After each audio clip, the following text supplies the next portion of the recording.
जय श्री कृष्ण। दुनिया में जितने भी तत्वज्ञान कहे गए वो सारे तत्वज्ञान उन ऋषि मुनियों ने या तो गुफा में कहे या आश्रम में कहे, लेकिन भगवत गीता एकमात्र ऐसा ग्रंथ, यह एकमात्र ऐसा तत्वज्ञान जो भरे रणांगण पर कहा गया और अर्जुन को नई दृष्टि प्रदान कर गया। भगवत गीता कहती है, दृष्टि बदल दो तो सृष्टि बदल जाएगी।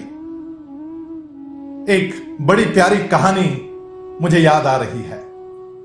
एक बड़े साहूकार थे और उनका पुत्र जो कि बीमार हो गया और साहूकार ने जंग जंग पछाड़ दी। शहरों से लेकर विदेशों तक हर डॉक्टर को दिखाए, लेकिन एक आदमी ऐसा आया जिस आदमी ने कहा कि मैं जानता हूं इस बीमारी का इलाज, और वो बीमारी जो है वो बीमारी मात्र दृष्टि से बदली जाएगी। ये बच्चा जहां भी जाए उसको केवल हरा रंग दिखना चाहिए, ये जहां भी दृष्टि डाले वहां हरा रंग होना चाहिए, और ये जहां भी चले वहां पे हरियाली होनी चाहिए। बस उस आदमी ने बात कह दी और साहूकार चिंतन में लग गए कि अब क्या किया जाए। उन्होंने कई कलाकारों को बुलाया और कह दिया कि यहां की सारी दीवारें पलट दो, यहां का हर चित्र बदल दो, सब कुछ हरा होना चाहिए, हरियाली लगा दो। साहूकार के एक मुनीम थे जो कि बड़े प्रतिभा संपन्न थे, बड़ा होशियार आदमी था। उसने कहा, यह सब करने की आवश्यकता नहीं, मुझे केवल 2-3 दिन का समय दीजिए। और 2-3 दिन के समय में जब वो मुनीम वापस लौट के आया तब साहूकार ने पूछा कि क्या इलाज किया है तुमने ताकि इस बच्चे को सब कुछ हरा दिखे।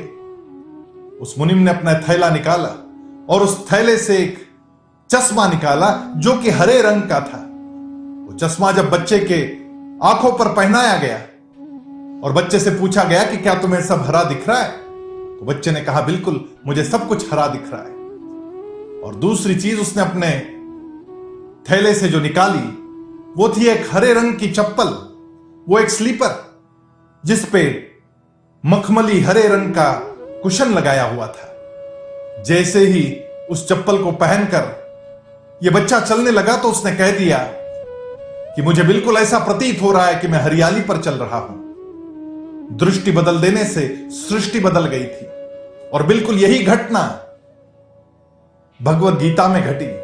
11वें अध्याय में जब भगवान ने अपना विराट रूप दिखाया, विश्वरूप दर्शन अर्जुन को करवाया, तब भगवान कहते हैं, न तुमाम शक्य से द्रष्टुम अनेनैव स्वचक्षुषा दिव्यं ददामि ते चक्षुः पश्य मे योगमैश्वरम्। अपनी इन आंखों से तू मेरा वो विराट रूप नहीं देख पाएगा और इसलिए मैं तुझे दिव्य दृष्टि प्रदान करता हूं, और इस दिव्य दृष्टि से अब तू मेरे विराट रूप को देख पाएगा। जैसे ही कृष्ण ने दिव्य दृष्टि का दान दिया, वैसे ही अर्जुन को भगवान श्री कृष्ण का वह दिव्य रूप दिखने लगा। बड़ी सुंदर यह कथा हमें आत्मचिंतन करने को बाध्य कर देती है कि जब तक हम अपनी सोच नहीं बदलते, अंतर्दृष्टि नहीं बदलते, तब तक बाह्य सृष्टि बदल नहीं सकती। एक आदमी था, जो आदमी घूमते घूमते एक ऐसी कार्यशाला में पहुंचा जहां पर मूर्तिकार मूर्तियां बना रहे थे, पत्थरों की मूर्तियां बन रही थी, और यह आदमी बड़े ध्यान से देख रहा था कि मूर्ति कैसे बनाई जा रही है। उसने वहां एक मूर्तिकार से पूछा कि भैया क्या कर रहे हो? तो मूर्तिकार ने जवाब दिया, आप देखते नहीं, पसीना बहा रहा हूं, पत्थर तोड़ रहा हूं, मैंने अपने पिछले जन्म में कुछ दुष्कृत्य कर दिए थे जिसके कारण यह सजा भुगत रहा हूं, पत्थर फोड़ रहा हूं। जब आगे बढ़ा और आगे दूसरे आदमी को उसी ने यही सवाल किया कि भैया आप क्या कर रहे हो, तो उस दूसरे मूर्तिकार ने जवाब दिया कि बस अपना पेट पानी पाल रहा हूं, ये मूर्तियां बनाता हूं, अच्छे दाम में बिक जाती है, जिससे मेरा चरितार्थ ठीक से चल जाता है। आगे बढ़ा और तीसरे मूर्तिकार को यही सवाल किया कि भैया तुम क्या कर रहे हो? तो तीसरे मूर्तिकार ने जवाब दिया कि हो सकता है मैंने अपने पिछले जन्म में बहुत कुछ सुकृत किए थे, जिसके कारण जिस भगवान ने इस सृष्टि की रचना की, उस भगवान की सृष्टि करने का काम मैं कर रहा हूं, भगवान की मूर्ति बना रहा हूं। काम एक ही था, लेकिन उस काम की तरफ देखने का हर व्यक्ति का दृष्टिकोण अलग था।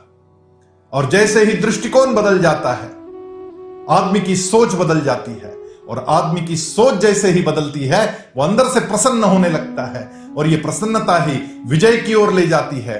आइए भगवान का ये विराट रूप देखते समय अपनी दृष्टि बदले, और जैसे ही दृष्टि बदलेगी सृष्टि बदल जाएगी, विजय की ओर बढ़े। जय श्री कृष्ण।